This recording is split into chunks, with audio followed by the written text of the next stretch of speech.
The crash of thunder shocked me from sleep. It rolled around the mountains well after rousing me, leaving me in no doubt as to why I was awake. Everything else was hazy, though. Afternoon naps do that to me. They leave me groggy and disorientated. Slowly, as the thunder rumbled, it all came back. I was in bed at the cabin. The big lump beside me, Brian, was still snoring. We must have fallen asleep after making love earlier in the afternoon. Well, I say making love, but I use the term loosely. It certainly hadn't seemed like that at the time. It was Friday, and we'd both bunked off work at lunchtime and driven to the cabin where we normally met. The cabin on the lake belonged to a friend of Brian's. The cabin was at the end of the 7.5-mile series of dirt roads. We'd been prevented from getting together for over a month now, prevented by life in the form of children, jobs, social functions, and other stuff. That's why I use the term making love loosely. What actually happened when we arrived at the cabin was Brian grabbing me as soon as I walked through the door, pushing me to my knees, and doing the deed. Half the time I was worried about choking or vomiting from it. It was painful and uncomfortable, but mostly it was humiliating. I would have blasted him, except there was a tiny part of me, the inner animal, that was proud of myself for unleashing the beast within him. After he finished, he wasn't capable of much at all, so I took over, shoving him to the bedroom, stripping us both, pushing him onto his back on the bed, and get him up for round 2. Then, stupidly, we both fell asleep. It was pitch black outside the cottage. Rain, heavy rain, began to lash the tin roof and windows, and I could hear the wind roaring, increasing in velocity, in the eucalypts around the lake. In a momentary panic, I grabbed my cell phone and was relieved to see it was only 5:15 p.m. If I woke Brian and denied his inevitable request to do it again, took it easy on the slippery dirt roads that would take me to the highway, then stuck to the speed limit back to town, I would be home a mere hour after my usual time on a Friday. All I had to do was ring my husband and tell him I'd be a little late. Stopping for a drink with the girls always went unquestioned. If he seemed unfazed by my news, well, Brian and I might have time for another round. Who knew when his wife would be out of town again and we'd be able to meet? I stretched out luxuriously under the sheets. Life was good. I had it all. A doting husband whose business acumen was on track to supply us with early retirement and the ability to escape long winters by traveling to Europe, a dream that we both shared. Returning home to spoil the grandchildren who were bound to start popping out of our 3 children in the near future. The youngest of our tribe had just gotten married. On top of all that, I had the thrill and excitement of a lover. My 5 years younger than me boss, a successful businessman in his own right, alpha male, who had rejuvenated my flagging libido and given me the excitement I thought was gone forever from my life. Sure, the intimacy was good, with the added benefit of reawakening the lust I felt for my husband as well. But it was the thrill of the illicit that drew me back again and again. The best analogy would be to say it was like a drug high. If Brian continued doing what he was told and we remained extraordinarily cautious, then there was no reason we couldn't keep this up indefinitely. Well, until intimacy with Brian became dull and mundane as well. I thought, not for the first time, that maybe my taking a lover was spurred by Dave's and my impending retirement. Once we were living in each other's pockets and traveling, the opportunities to stray would be almost non-existent. "Focus, girl! Time to ring hubby." To guard against Brian waking while I was on the phone, I woke him beforehand. Incredible attention to every detail, no matter how small, was how we'd prevented our spouses from finding out about our year-long affair, and continued focus was how we would maintain that. Once Brian was awake and I'd removed all possibility of immediate intimacy, I shushed him while I hit hubby's speed dial number. As it rang, I idly hoped there wouldn't be another clap of thunder. It was possible that the storm hadn't hit our town yet. I decided to minimize the risk by being brief. The home answer phone cut in and, relieved, I started saying I was stopping for a couple of martinis with the girls and would be home around 7 or 8 and to go ahead and eat without me. No sooner had the words left my lips when I heard Dave pick up. What he said was simple and chilling. "What about my birthday?" Damn! Had I been so distracted by my planning and lusting that I'd forgotten his big day? I'm not a monster. I could easily put myself in his shoes and imagine how I would feel if it was him getting up in the morning and forgetting to wish me many happy returns. Would I think he'd been lazy and had taken me for granted? Or would I think it was deliberate, to build up the surprise for something special he'd planned for that evening? The trouble was, I had nothing planned. I'd plumb forgotten. Time to think quickly. Stall his expectation of me being home in 15 minutes, buy him something on the way, and distract him with a night of love that would leave him smiling for a week. The trouble was that I had a policy of not having intimacy with my husband within 24 hours of being with Brian. Oh well, needs must. Throwing myself on his mercy and decrying my fickle memory, I told him I would be there within the hour. Screw the speed limit, and what was the point of having a fancy SUV if I couldn't push it along a wet dirt road? I yelled at Brian that I was leaving as I scrambled out of bed, used a very cold flannel to swab my leaking body or the worst of its drool, threw on my clothes, and sprinted through the near-horizontal rain to my car. Which wouldn't start. The engine turned over fine, it just wouldn't go. The warning light that I recognized as the general engine fault light was glowing orange. I felt my blood pressure elevate by at least 15 points, but a plan quickly formed. I would get Brian to drop me around the corner from home and tell my husband I'd taken an Uber from the bar. I was sure Brian wouldn't mind stopping while I did some gift shopping. I returned to the cabin just as Brian's phone rang. Hearing Brian's side of the conversation, it sounded like his wife was home early from her trip and was wondering where he was. He looked fairly relaxed as he said he had a half-hour's work to finish, so he'd be home in an hour. I hustled him out the door and immediately shivered. It was cold. The temperature had dropped drastically since my arrival at the cabin. As soon as he turned his headlights on, I noticed there was snow mixed in with the freezing rain. It really had turned into a horrible evening. Thank God Brian's car started and he eased onto the narrow gravel strip and headed south. While I waited for the heater to warm the car's interior, I pondered the nagging feeling I'd had since phoning home. I probed it. Then it struck me.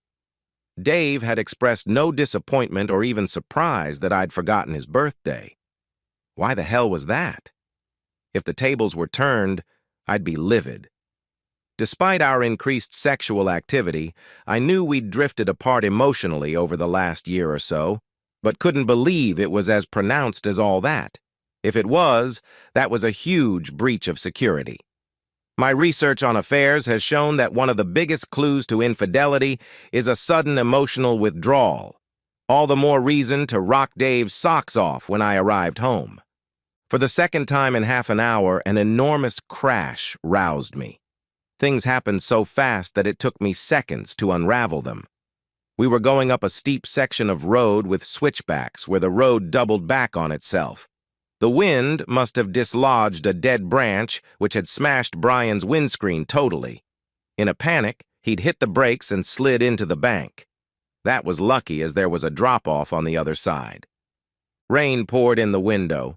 Brian yelled that he kept an emergency pack in the trunk containing raincoats among other things. He grabbed a torch from the glove box and went out into the sleet. He was gone over a minute, returning soaking wet with a puzzled look on his face. The whole bag of emergency supplies was gone, apparently. It definitely wasn't there, according to him. How could he miss a bright yellow bag? With no choice, and with considerable anxiety, I sat quietly as Brian gingerly reversed the car out of the ditch. Our only piece of luck thus far was that out it did come. He resumed driving up the switchback. I jumped in the back seat. It wasn't so bad when we were going in one direction. The wind was behind us, but as soon as we turned into the wind, Brian copped the lot. I could see his knuckles on the steering wheel were white from the tension and the cold. I was cold enough in the back. We finally reached the plateau above the switchbacks and headed along flatter, straighter roads. Alas, straight into the wind. We slowed to a crawl.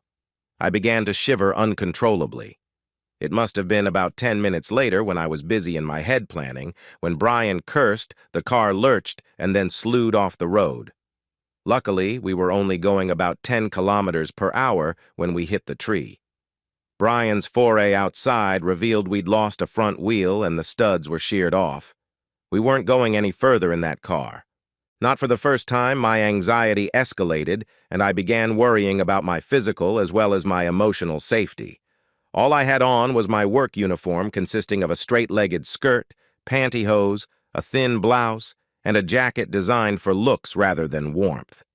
It would keep me from getting soaked to the skin for about 10 seconds in this weather. Brian was worse off than me. He was already soaked. While we discussed what to do, he kept the engine running with the heater on full bore. We debated options. Both our cell phones were useless. Normally, there was 1 bar of signal at the cabin, but between there and the highway was a blind spot. Brian estimated we were about 7 kilometers from the cabin and about 5 from the highway. That meant we were about 2 kilometers from where another dirt road forked off. We could expect 0 cars to be coming to the isolated lake on this section of the road tonight, but the joining road should be busier. At worst, we could keep going to the highway and flag someone down. Brian looked at the dashboard. The good news was that we had enough fuel to keep the heater going all night. The bad news was that the engine temperature warning light had just come on. Brian guessed the tree we'd slid into had punctured the radiator. In his opinion, the engine would overheat and seize in less than 15 minutes. A walk was in our future, and rather than risk our body temperatures cooling while we waited for the inevitable, we decided to start walking now. I thought of lambasting Brian for the shoddy maintenance of his car and his driving skills. Dave would never have lost control after losing a wheel at that speed, but limited myself to glaring at him. Muttering about Friday the 13th, he opened his door again, and I followed him outside. Outside was as ghastly as it looked. Near horizontal sleet and a huge wind chill. I was soaked in seconds. Brian, with the only torch, set a brisk pace homeward, causing me to have to half-run to keep up. To distract myself from the stinging sleet, I wondered what Dave was thinking at that very moment. He might think I was having trouble finding a cab and couldn't ring because my phone had gone flat. That would stop him from being concerned for a while, but knowing Dave, at some stage, he would begin to feel worried. In desperation, I hoped that meant that when I finally did show up, he would be so relieved that he would accept whatever feeble excuse I could think of between now and then. The rapid pace had the effect of keeping me a little warm, but not for long. Soon I began to shiver uncontrollably, and each shard of sleet felt like a needle prick against my face and hands. Brian wasn't faring any better, and I nearly tripped over him when he stumbled. When we came to the intersection of the more used dirt road, entering on our right, we paused and I gave myself a hug, trapping my hands in my armpits. I could feel their iciness through my jacket and blouse. With a hopeful glance over my shoulder, I followed Brian toward the highway. I knew it was a race against time now. We couldn't bank on anyone using the dirt road, so it was simply a race against the cold to the bitumen highway. We hadn't gone 50 meters before Brian stumbled again. This time it took him a while to get up. He accepted my help, but shook off my hand as soon as he was upright. I couldn't understand what he seemed to be blaming me for. We resumed walking, our brisk pace a thing of the past. Now it was mere trudging. Suddenly, the wind abruptly stopped and it began gently snowing. The relief from the wind was immediate, but it did highlight the sound of the constant chatter of Brian's teeth. Other sounds emitting from him made me realize he was really struggling. Each time he stumbled, it took longer for him to get going again. Finally, there came a time when he stumbled and went all the way down, rolling onto his back on the road. I grabbed his torch as it rolled away from his prone body and immediately noticed that his hands and face were ghostly white. He begged to be allowed to lie there and just sleep. I knew if I let him do that, he'd die, so I called him a wimp and all types of things, anything I could think of to make him angry. I saw a tiny spark of defiance in his eyes, and he staggered upright and began stumbling down the road again. I doubted if he would rise from the next fall. With numb and clumsy fingers, I dragged my phone from my pocket to see if we had a signal yet, but it was soaked and dead. Then, the prayed-for miracle happened. We were suddenly bathed in the light from a vehicle coming down the road behind us. It braked hard to avoid us. We were in the middle of the road. A well-rugged-up man jumped out of the driver's side of what turned out to be a white van. The man mid-30s, maybe, a little scruffy. The van had certainly seen better days. He opened the sliding door and gestured us into the interior. It was one of those vans with just seats in the front, the back being an empty space. The floor was scratched and scuffed, suggesting it was a delivery van. The presence of two different-sized cardboard boxes confirmed that theory.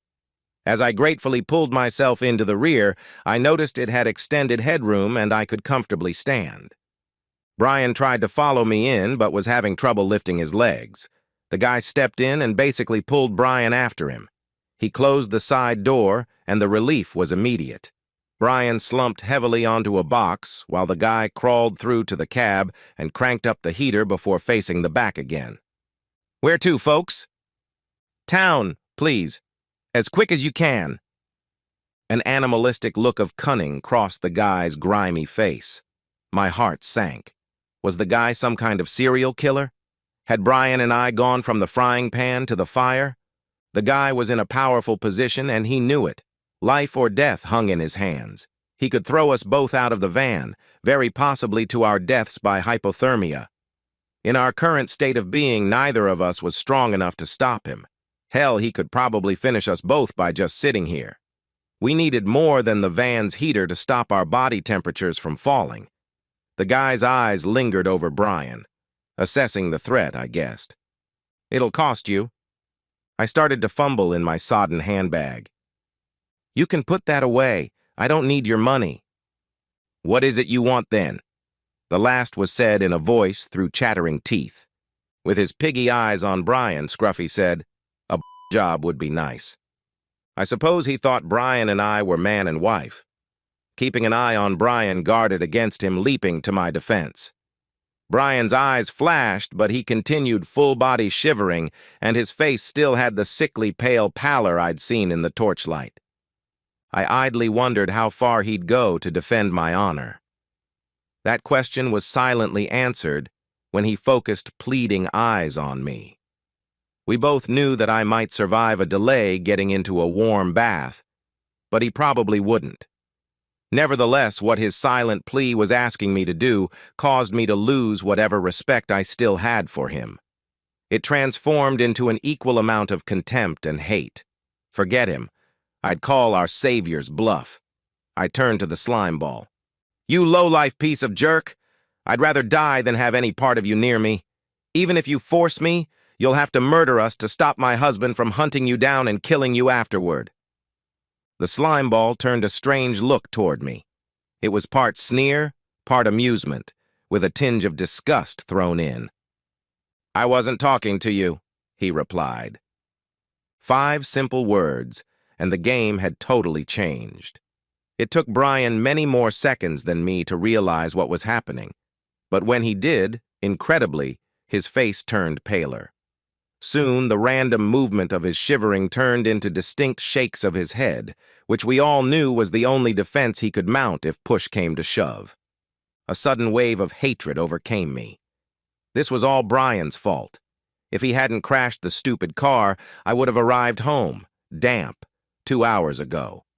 I could have bluffed my way past my naive husband's probing, saying I'd decided to try to find him a birthday present on the way back from the bar. If I were to distract him in his favorite way as soon as I could and keep my apologies up half of the night, he would soon be at heel where he usually was. Then, my only problem would be ensuring he didn't notice how sloppy I was. Perhaps it was time to sacrifice my back virginity for the cause. Now, I was going to arrive over 3 hours late, soaking wet, with no gift, and in no fit state to distract Dave. That meant having to answer some pretty embarrassing questions. And it was all Brian's fault. He'd been more than willing to sacrifice my virtue for his safety. Now the bastard could give his up. I stood, with difficulty, walked behind the slumped Brian, grabbed an arm in each hand, and held them behind his back. He turned his head and looked at me desperately, and with what anger he had the resources for. Our so-called rescuer smiled and came toward us, unzipping his fly as he approached. Brian thrashed his head feebly from side to side, but all to no avail. With practiced ease, the guy grabbed the back of Brian's head with one hand while forcing his mouth open with the other. "No biting," he admonished with a sick smile. I didn't particularly want to watch, but I could hear Brian choking and hunting for breath. I wondered if he saw the similarity and irony of his situation. He'd practically done the same in comparable circumstances just hours before. Painful, uncomfortable, and humiliating. I knew exactly what Brian was going through, and despite the dire circumstances, I smiled. Mercifully for Brian, our slimy savior must have been even more desperate than Brian had been. All too quickly he groaned as he finished, then held a box for him to throw up into with defeated, feeble heaves. I lost interest and went and sat in the front passenger seat where it was warmer. He zipped up, joined me in the front, and with a huge smile, pulled the van onto the road and drove toward town. Even though Brian lived closer, I asked Mr. Slimy to drop me off first, then gave him Brian's address. Between them, they could get Brian inside to his wife to answer some, I suspect, difficult questions. "Where have you been? Why are you so late? What's that on your chin?" Despite the heater in the old van, I could feel my strength waning, so was a very relieved woman when we pulled into my driveway. I nodded at our perverted rescuer, who simply muttered, "Happy Friday the 13th. With a last contemptuous glare at Brian, I fled toward the safety of my front porch. I had no idea what I was going to say to Dave, but that could wait. My hands were so numb I had difficulty getting the key from my handbag, so I leaned on the doorbell. Nothing happened. I wanted to cry, but couldn't. That would only spark more questions from Dave. Gritting my teeth, I went back to trying to grasp the keys. When I finally managed to find and drag them from my bag, I dropped them twice before succeeding in my goal. Once inside, I yelled for Dave to help me, but all the lights were out. He must have gone to try and find me. I staggered to the bathroom and with great difficulty put the plug in the bath and ran mainly hot water. I tried to undo the hook and eye clasp of my work skirt, but my fingers were so numb they were nigh on useless. Crying, I fumbled the skirt around my waist until I had the zipper at the front. On my second attempt, I managed to pull it down before grabbing the ends of the fabric and pulling in opposite directions. The hook and eye clasp gave way, and I was free. I managed to slip my hands between my pantyhose and my skin and drag them down. The challenges continued with my wet, clingy top with its tiny pearl buttons. Hard to remove at the best of times, now impossible. In the end, I gave up and just climbed in as was. The water made my frozen muscles ache, but with returning warmth came power and mobility, and I was soon naked. Lying back, knowing how close to death I'd come, a sense of euphoria enveloped me. But it must have been chemical, because my next thoughts were ones of dread.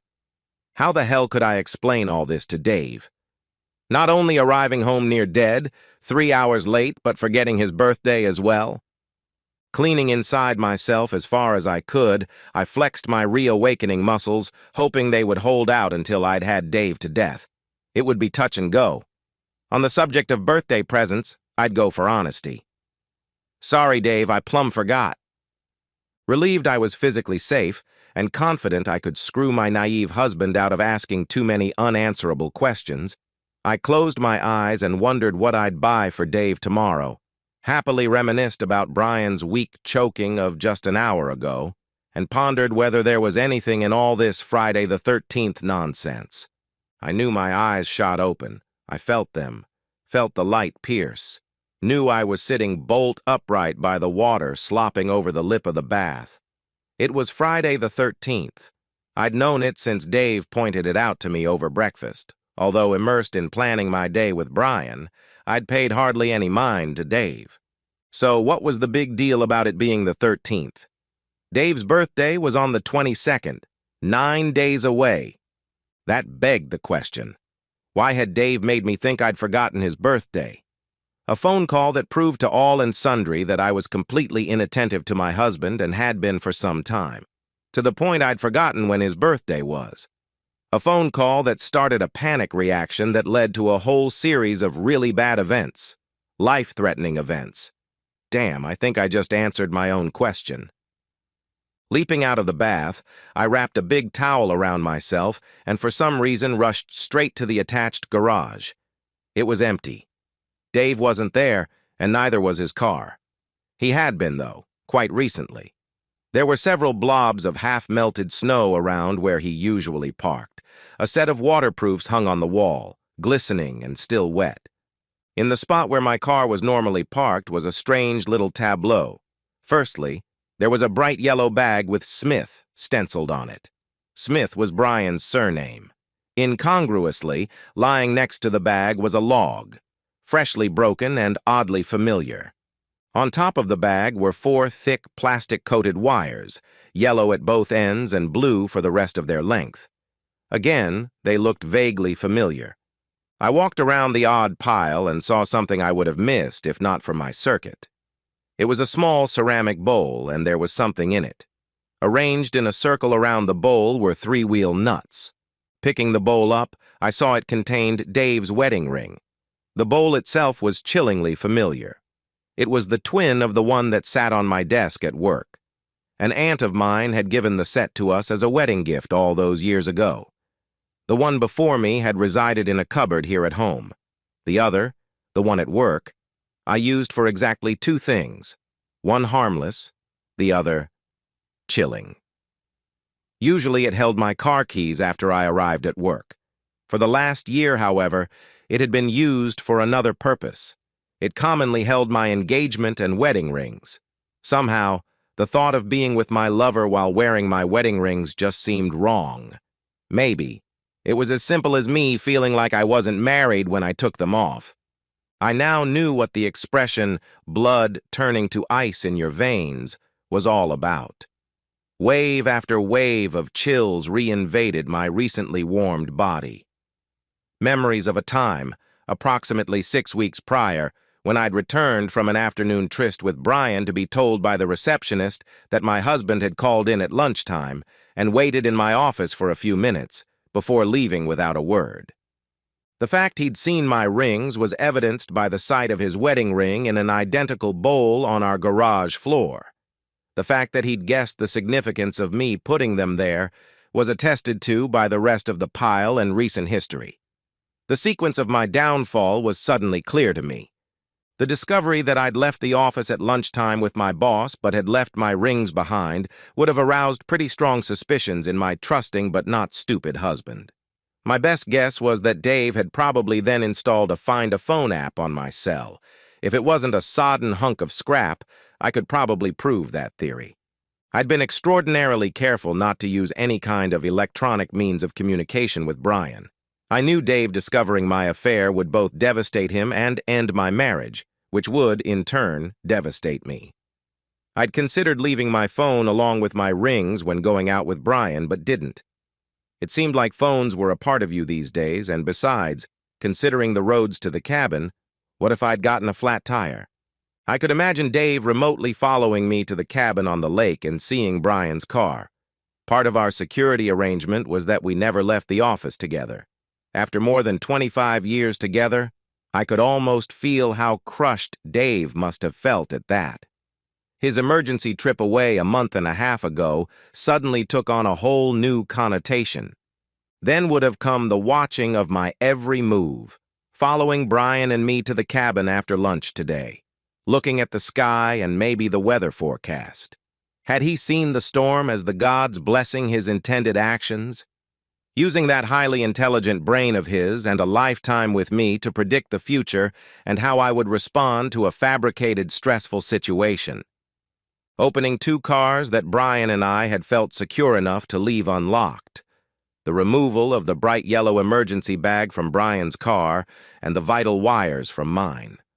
Oh yes, I recognize them now from when Dave showed me how to check the oil and water in my car. I think he called them spark plug leads. Removing the wheel nuts from one of Brian's wheels, maybe loosening the remaining ones, then waiting for the inevitable phone call from me, coming up with a vaguely plausible reason to put me into a panic. The idea that I'd forgotten his birthday. Driving ahead of us on our panicked return journey and stopping above one of the switchback corners, throwing the heavy log from above to smash through the windscreen of the crawling car, having a spare in case the first one failed. We could have been killed. Had he thought of that? Had he wanted that? Then what? Coming home to move out? Or was he already packed before he followed me? For as sure as I was that the sun would rise on the morrow, I knew he was gone and we were finished. I would need to find someone else to travel Europe with. It wouldn't be Dave in the gondola in Venice with me, dipping his hand in the Trevi fountain, or reassuring me as we took in the dizzying view from the top of the Eiffel Tower. I knew devastation would come soon, and I used the calm before the storm to hope like hell that Dave, out of respect for all our good years together, would leave me comfortably well off in the divorce. Would not be vindictive in the separation. Would leave me some dignity by being vague when telling the children why we were no longer together. All these were possible. But then it struck me. My husband, the one who had sworn to honor and protect me, did not give a damn if I lived or died. Some of his actions earlier, whether the explosive destruction of Brian's windscreen, or losing a wheel on a narrow road with near vertical edges in places, or being stuck in a blizzard, could have caused my death. I knew with dread certainty that all of Dave's love for me had morphed into hatred, and no mercy would be shown. Hatred, after all, was the flip side of the coin to love. I sank to my knees on the cold garage floor and wept the first of a bathload of tears for a life and love lost. The following morning, when a semblance of rational thought had returned, it occurred to me that Dave, for all his cleverness, had left himself open to prosecution for tampering with both Brian's and my vehicles. He could even be done for attempted murder. I raced to the garage only to find the evidence had disappeared. Everything. The log, the emergency bag, the wheel nuts. Everything. When I checked the kitchen cupboard, the bowl was back to where it had always resided. I had no proof. Nothing. By Saturday night, all three of my children had rung to tell me exactly what they thought of me. It turned out Dave had some footage of Brian and me taken through a crack in the cabin curtains, as well as the circumstantial evidence of seeing my rings in the bowl on my desk at work.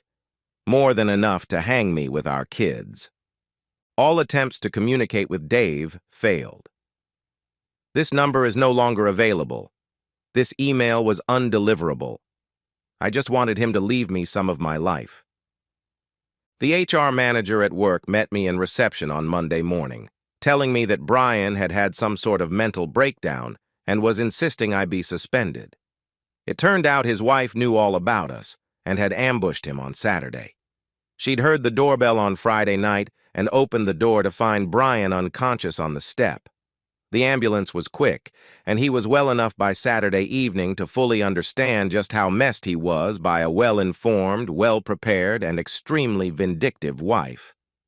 I waited for Brian in the office car park on the Monday evening, but as soon as he saw me, he went ashen and threw up, before stumbling away. I guess I reminded him of the episode in the van. The company lawyer and I negotiated a small severance package for me over the next week. It turned out that the instruction he gave to HR to fire me was one of his last orders as company CEO. It came out that the company was actually started by his wife's father, and he was just an employee like the rest of us. On Tuesday morning, all staff were informed Brian no longer worked there. Not wanting to rely on the video evidence, her lawyer quietly offered me 10 grand for a deposition attesting to an affair with Brian. I didn't think it would make much difference, and boy, did I need the money. I jumped at it. Brian glared at me during the custody hearing for his kids. I believe he got to see his children once every 2 weeks or so until they told him they didn't like the crappy little apartment on the bad side of town, which was all he could afford. I was totally unsurprised when my phone call to Dave's company revealed he'd sold it the previous week, rumor had it, for $15 million. I now regretted signing the prenup his father had advised we have. So much for my cleverness and precautions. I wasn't clever enough to keep my legs shut. I was surprised, however, when an eviction notice from the house was enforced.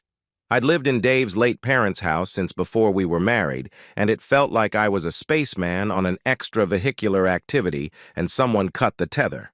Having no cash for a defense, as Dave had pretty much drained all the accounts, I couldn't fight it. Sure, he'd have to reimburse me for half of our savings account, but he could draw that out. In the interim, I was penniless. After the eviction, each of the kids allowed me to stay at their places for a week, and then they clubbed together to make up the shortfall for the deposit on a small apartment, the repayments of which took most of my wage as a waitress. With a 5-year gap in my resume and having been terminated with the words, "I wouldn't use us as a reference if I were you," I was pretty much unemployable for anything else. Things with my children began to thaw by the time Christmas came around the corner, and I was invited to my eldest son's place for the feast. I was in the kitchen, helping my daughter-in-law with cooking, when I noticed the postcard held on the fridge by a magnet. It was a picture of the famous Cathedral of Santa Maria del Fiore in Florence, outlined by a beautiful sunset. I idly picked it up and turned it over. I recognized Dave's scrawl immediately. "Merry Christmas. Rome, Venice, Milan, and Florence are all fantastic. Off to see the rest of Tuscany, staying at the house of a lady friend I met. We'll be bringing her to meet you all in February or March. Love you, Dad." I don't know if I screamed in frustration before I collapsed or not. And so, we've reached the end of today's story. Was it what you expected, or did it take a twist you didn't see coming? I'm curious to hear your thoughts. Share them in the comments below, and let's get a conversation going. If this story kept you hooked, make sure to hit that like button. And if you're new here or just haven't subscribed yet, now's the perfect time to join our community. I bring you fresh, captivating stories every day, so click that subscribe button and turn on notifications so you never miss out. Thanks for watching, and I'll see you in the next one.